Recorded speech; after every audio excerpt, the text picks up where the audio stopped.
Welcome everyone. Good morning, good evening, good afternoon, middle of the night, middle of the morning, wherever you are.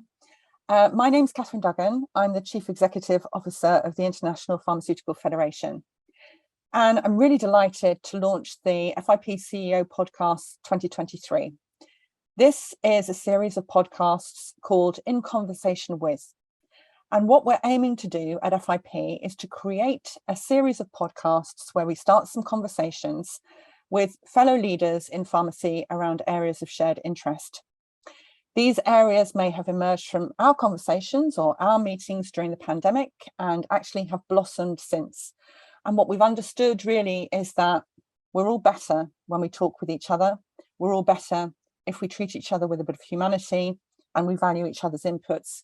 And these conversations can really forge new friendships.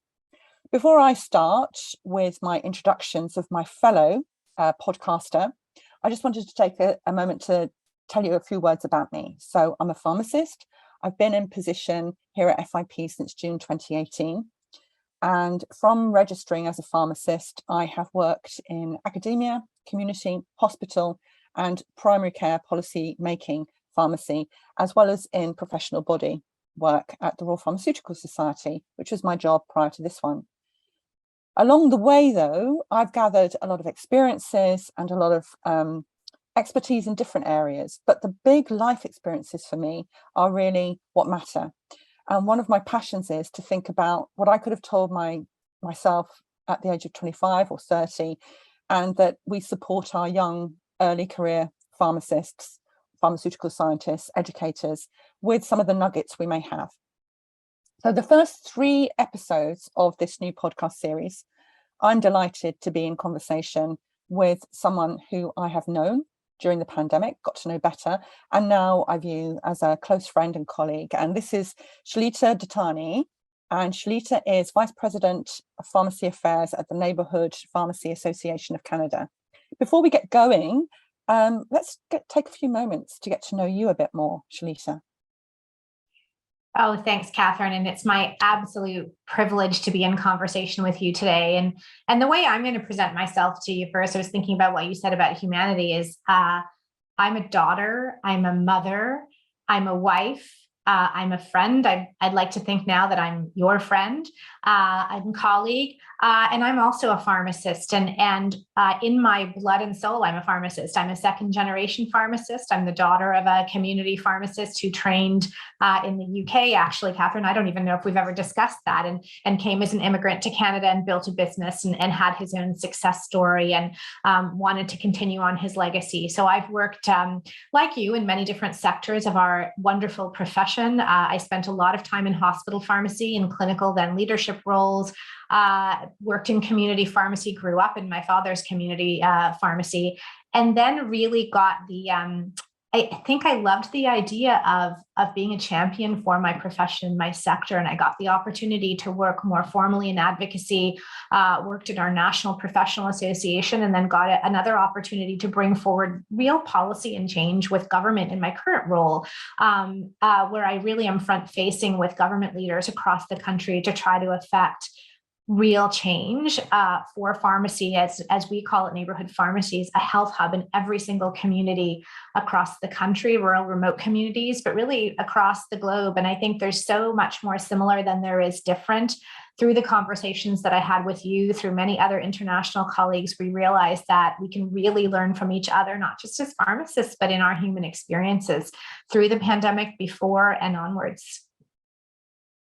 Thanks so much, Shelly. And I think you and I were engaged in some insight boards, some advisory boards during the pandemic, and we got to know each other over the screen, and then really forged a bit of a friendship right at the very start, I would say, with shared values, shared endeavours, and understanding that we do our best and we learn from the best and we make it better the next time.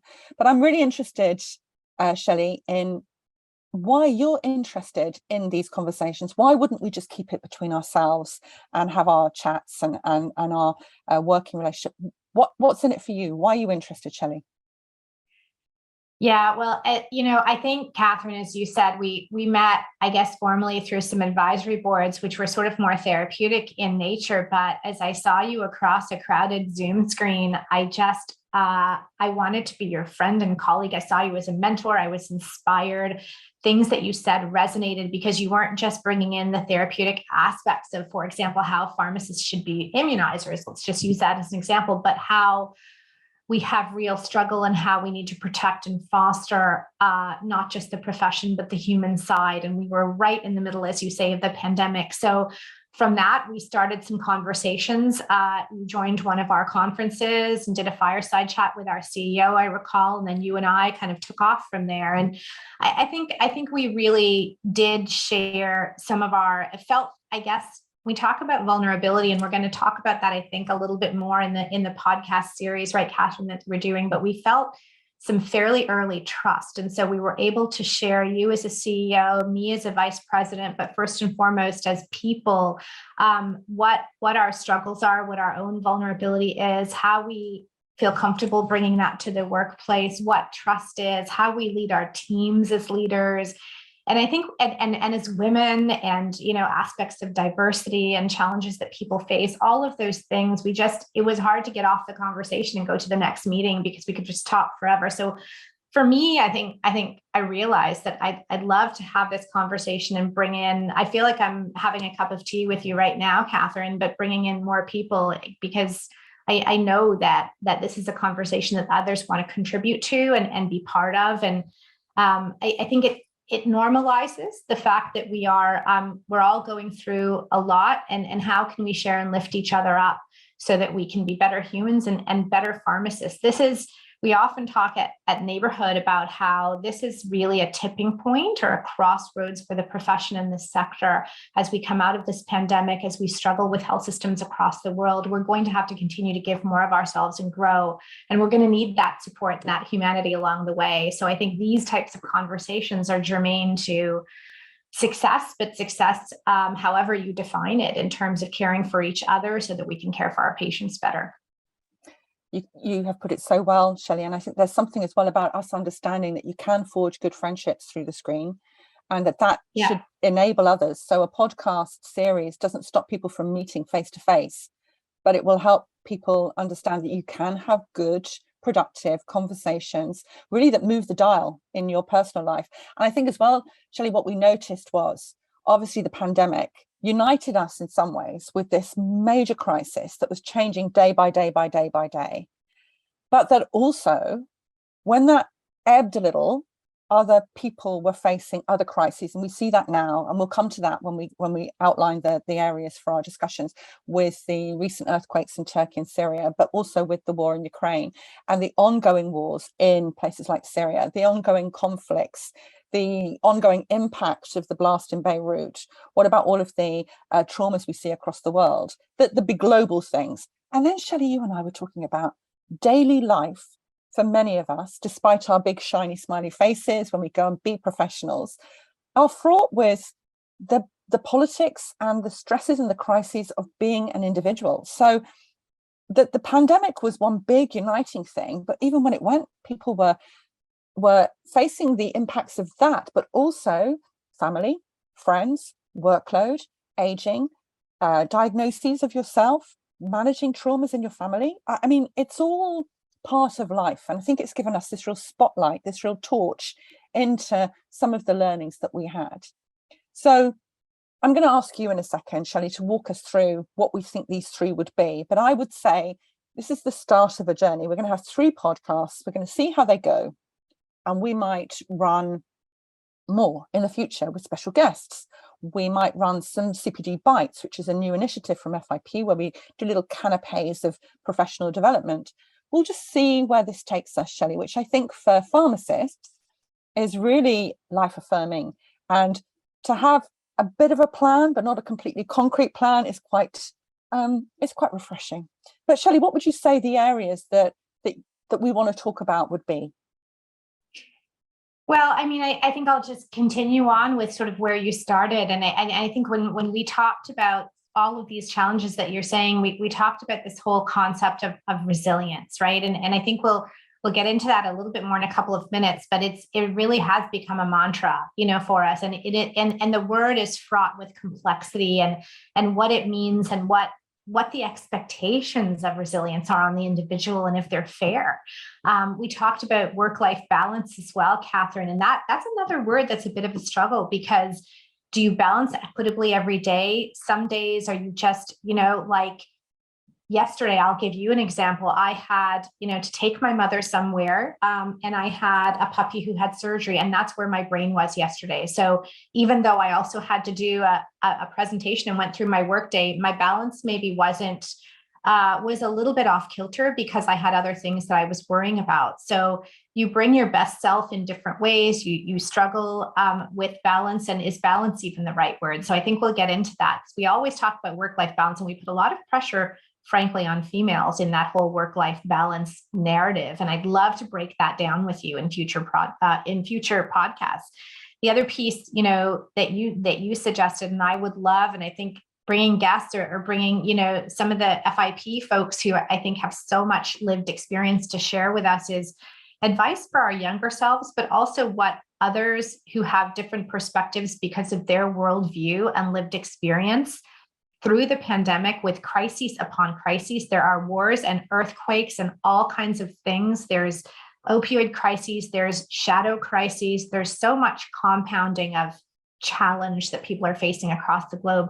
How can we help them, but how can they help us? And how can we build a circle of mentorship and learn from each other's lived experience and not be too siloed in our own day-to-day? I have so much to get done. I have so many emails to get through. That's something that I would love for us to touch on. And then finally, just, and again, this is a word that can be a little bit, sometimes feel like a platitude, but, authenticity, like real authenticity. What does that mean? Like, I would love to get into that with you, Catherine, in terms of authenticity as a CEO of an international organization, and what you bring to that, and authenticity at the individual level.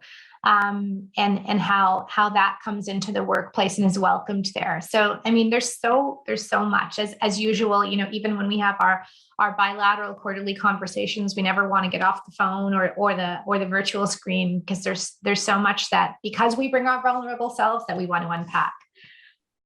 I think it's going to be a great trio of conversations, Shelly, and I think it will be the first of many trios to follow.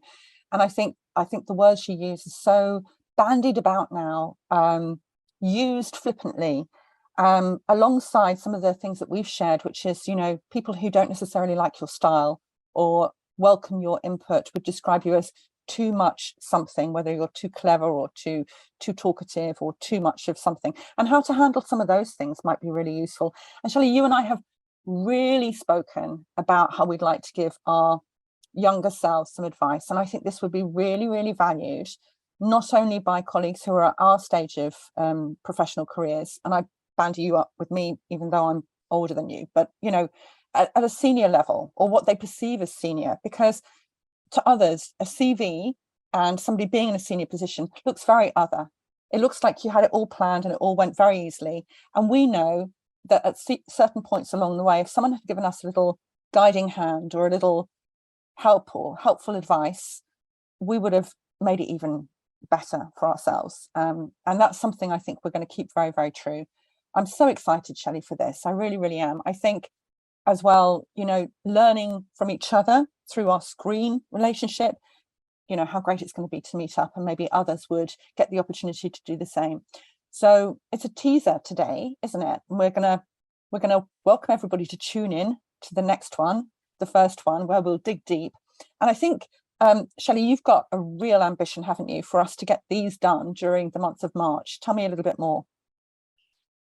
Well, I mean, March, and I believe this is the case all over the globe, and we really intentionally changed the language collectively 2 years ago. Traditionally, and I remember when I first practiced, we had a week of bringing awareness to what a pharmacist does. And I'm sure you remember that, Catherine, as well. And then it changed to a month. And really then a few years ago, we reflected collectively on awareness is the wrong word. Through the pandemic and going into it, appreciation is the right word. So March, as many of you probably know, is Pharmacy Appreciation Month. And I think it's a wonderful opportunity to come together to unpack some of these concepts that we've shared today, Catherine, to welcome people into the discussion, either listening in or joining in if they see it on social media and adding their voices to it, figuratively or literally.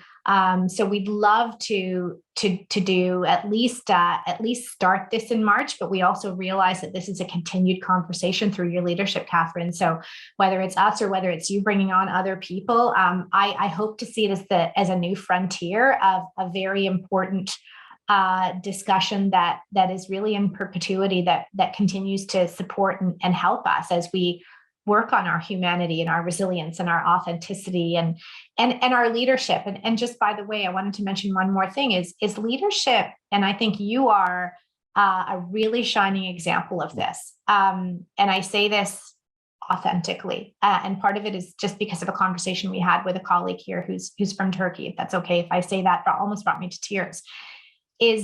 Leadership is less about a title to me than it is about a mindset. So if you were not CEO of FIP tomorrow, which you will be hopefully for many, many years, I don't think you'd change at all.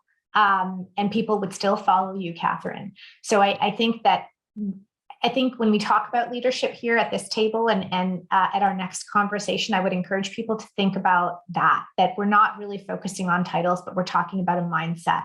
And how you bring that to yourself and to your team. Oh, thank you so much, Shelly. Really, honestly, you are a true friend. I really value those comments. And I think some of the things as well that we've spoken about is how learning lessons from the workplace can help you in all parts of your life. And that then all parts of your life can help you be the best pharmacist you need to be, the best leader you need to be, whatever role you have in your professional life. So it isn't, this is another part of the balanced conversation, isn't it? It's not just investing in your work life self, it's investing in yourself. And you're right, to be the best you can be at all moments, and then be humble enough to say that wasn't quite good enough. All of those things we'll unpick with balance. And of course, you know what, Shelly, we really want people to tell us what they want us to talk about as well. So we've got an idea for the first three, the trio, but if there's more that people want us to discuss or bring to the table, we'd be delighted. And we have no end point on this either. It could be the first three of 33, it could be 333, it could be 3 because nobody finds them valuable, but we do. And I think we're taking our first step together today, and we're looking forward to the conversations that emerge. And as you say, you know, we have a great team at FIP, and we have a great team in our FIP family more widely. And you and I look forward to learning from them, both the team, things that they're going through, but also lessons they've learned. And as you say, getting moved by something, I think, is so important. I really do. I truly believe that. I don't think it means you need to be emotionally incontinent, but I think you can be emotionally competent to absorb other people's needs and feedback, and then that makes you reflect and even develop a little bit more as well. I'm so excited, Shelly. I'm going to leave you with the last words as we leave everybody with this little taster, and then we enter into our trio. Over to you, Shelly. Oh, thanks, Catherine. Well, brilliant. And I think we'll get into some of this next time as well, because even I want to circle back to the word resilient and your own responsibility versus your environment and how, and I think of this because I represent an organization where our members are the employers and the pharmacies that are the homes to these healthcare providers who work in them. We are looking at how it's incumbent upon us as well as employers and organizations and pharmacies to build resilient environments so that we can keep our healthcare providers safe, so that they can keep patients safe. So we'll talk about that as well. But I think really my last sort of point takeaway would really just be that we do want to be candid here. We will try to be as authentic and as vulnerable as we can. We'd love to foster kind of a growth mindset and a self-reflection mindset on this conversation. We'd love, to get your comments and contributions and thoughts and ideas, and I think we'll just go with it and see how things go and evolve and bring you in, and we really, really look forward. I am so excited to have these conversations with you and the rest of the community, Catherine. Delighted to be part of it. And I would say, as an Ireland supporter in the midst of the rugby in the Northern Hemisphere, shoulder to shoulder, Shelly, we will move these conversations forward. Thanks a million. You're a star. Thank you, Catherine.